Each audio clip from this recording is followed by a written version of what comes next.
Well, the Fourth at Bridge service is catching on. The three partners, Jane, Marge, and Mr. Jackson, are renting out bridge players to make up a fourth at bridge. Among the players they rent out is Michael DeVere, who, unknown to the partners, is a card sharp. This episode is in alternating scenes between the bridge office and the office of a Better Business Bureau. But first to the bridge office, where Jane studies the ledger of the first week's business. Listen. Oh, I can't make heads or shoulders of this. I can't even read my own writing in it. Mr. Jackson, will you come here a minute? I don't know why I have to sit here and wreck my brains trying to figure out how we call me, Mrs. Ruth. No, I called you Mr. Jackson. Will you come here a minute, please? I want you to help me with this bookkeeping here. Oh, bookkeeping? Bookkeeping? I'm not good at that sort of thing. Well, Marge called up and said she'd be right over, and we have to go over the books and see how we stand for the first week. All three of us, she said. But your bookkeeping is not my department, Mrs. Ace. I take no part of the fees you collect. My only interest is in the winnings of our bridge players. I know, but just the same, she said she wants you to be here. Now, look, sit over here, Mr. Jackson. I want you to see if you can figure this out with me. Well, I'm afraid I shan't be of much assistance. Never did have a head for figures. However, I'll do what I can. Well, see if this looks right to you. Look, here's what we took in the first week. $156. $156, quite. Yeah, see? I've got them all written down by days. Nothing the first day, $8 the second day, then $21, then $27, and so-so for 7 days. Quite, 7 days. Yes. Now, that's what we took in. That's income. See, I wrote income there. Quite, that's income. Now, over here, I wrote what we spent. That's outcome. Quite, that's outgo. I beg your pardon. Outcome, what we pay out. Outcome? Yes. It's outgo, Mrs. Ace. Outgo? But of course. Then this over here should be ingo? Yes, of course, because on the one hand, no, Mrs. Ace, that's income just as you have it. But you said that this should be outgo. Of course, because it's money that goes out. On the other hand, this money that comes in is listed as income. Well, I The very words themselves describe their own meaning. But the money you take in is income, and the money you pay out is outgo. Even I, who have no head for sort of figures at all, can guess that. The money comes in, and the money goes out. But you go on forever. Yes, I go. Mrs. Ace, did you or did you not ask me to help you? Yes, so what I'm trying to say is that I always thought that the money you take in is income because it comes in. But when you pay it out, it's outcome because it comes out. Because it comes out, yes. And then when you find out how much you took in, like the end of the first week, for instance, you subtract what you paid out, and that's what you make. That's the profit. The money you make is the profit, isn't it? Of course the money you make is the profit. And the money you don't make is the loss. Yes, the money you don't make mustn't lose my temper. Well? Mrs. Ace, do you have to keep those books? Yes, Marge wants me to. I didn't want to. It was her idea. I've got enough to do answering phones and taking orders for the bridge players. I told her that. I said, why do I have to write it in a book? Why can't I just keep it on a piece of paper? And she said I might lose the paper. Well, I said I'll keep it in my mind because I won't lose my mind, will I? No, you won't lose your mind, but it's for me. Oh, here's Marge now. Hello, Marge. Hello, Mr. Jackson. Cheerio. You don't sound very cheerio. What's the trouble? Miss Hale, do I have to be a party to this bookkeeping system Mrs. Ace has installed in this office? Be a party to the bookkeeping? What's the matter with him? Am I the only one that has to work my head to the bone trying to figure out how we stand? Now, just a second, Jen. Keep your shirt on. Oh, is that showing again? Mrs. Jackson, what's the trouble? Outcome, Ingo. Profit is the money we make and loss is the money we don't. I was just trying to explain to him how you wanted the bookkeeping kept. Oh, I see. And I shan't be a party to it. My department consists of keeping my bridge players in fine kettles so they can keep winning in bridge games. I shan't be a party to this bookkeeping. You're right. You don't share in the fees. You only make what your players win. Quite. And I'd like that distinctly understood by all parties concerned. Oh, you did it to me, Mr. Jackson. Think so.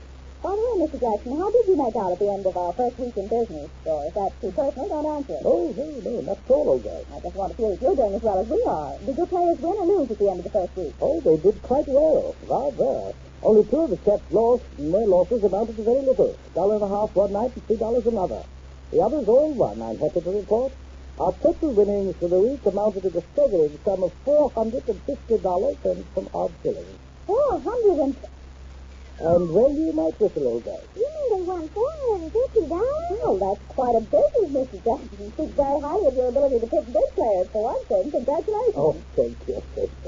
But I must admit that a good deal of the credit is to be shared with our Mr. DeVere. Oh, Michael, what did he do? He won in 5 nights' play close to $200 by himself.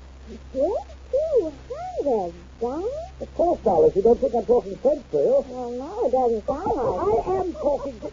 Mrs. Ace, will you please stop upsetting me? What did I do? I only asked you. Yes, I know, Jim.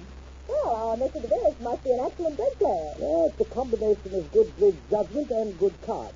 The chap is extraordinarily fortunate in holding more aces and kings than any man I ever encountered. So he must be lucky to win that much money. How much is he playing for? Well, you see, I saved him for the higher stage game. It's close to half a cent point. Last night he managed to win $64 at half a cent point. Well, he must have held every big card in the deck. Of course, and he admits it. He told me when he came in last night with his winnings that he had been unusually lucky and hadn't lost even one level all evening.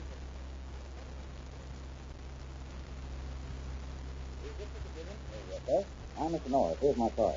I'm in the used car business here in town. Lived here for the past 12 years. Have a care, Mr. Norris. Thank you. Well, what can I do for you?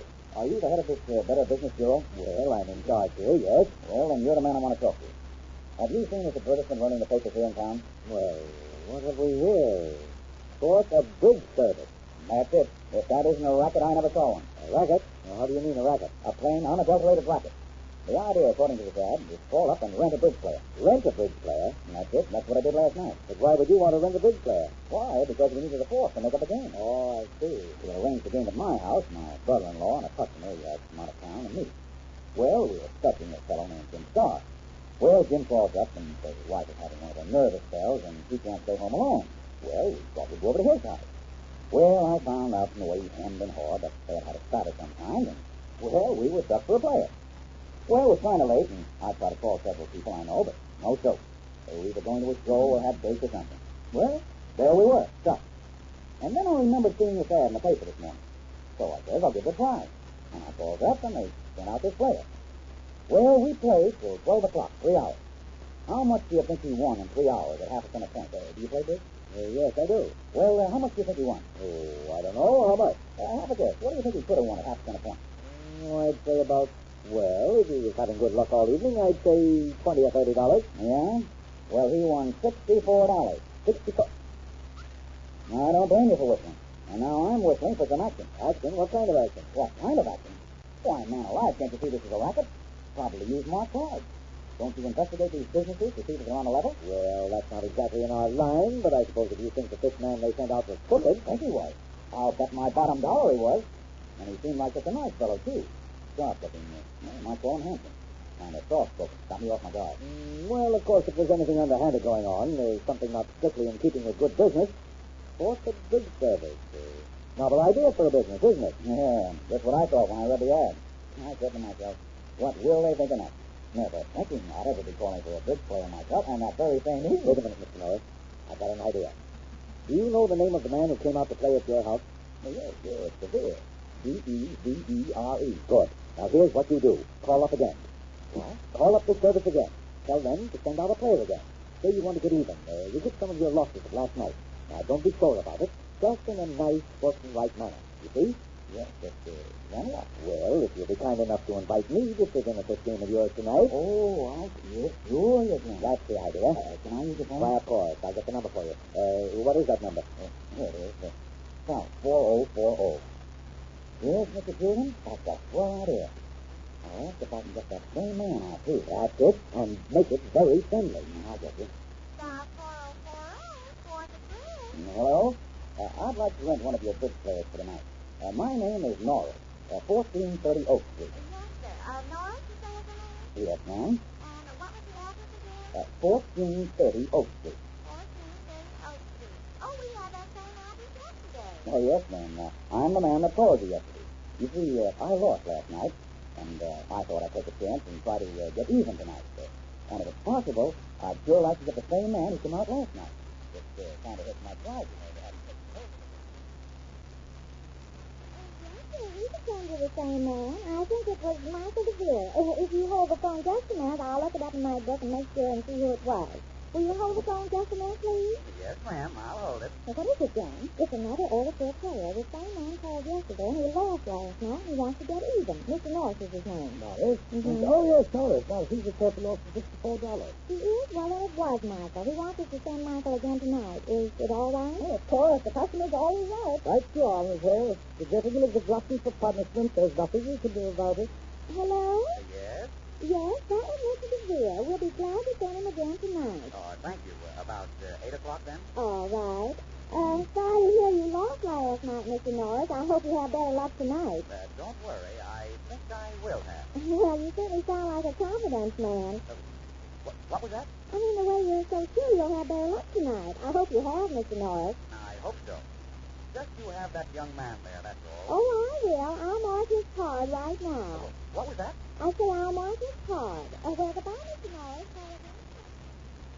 Well, Jane's certainly treading on dangerous ground there. And it looks as if the three partners are in for some trouble. We'll learn more about it when next we meet the Easy Aces.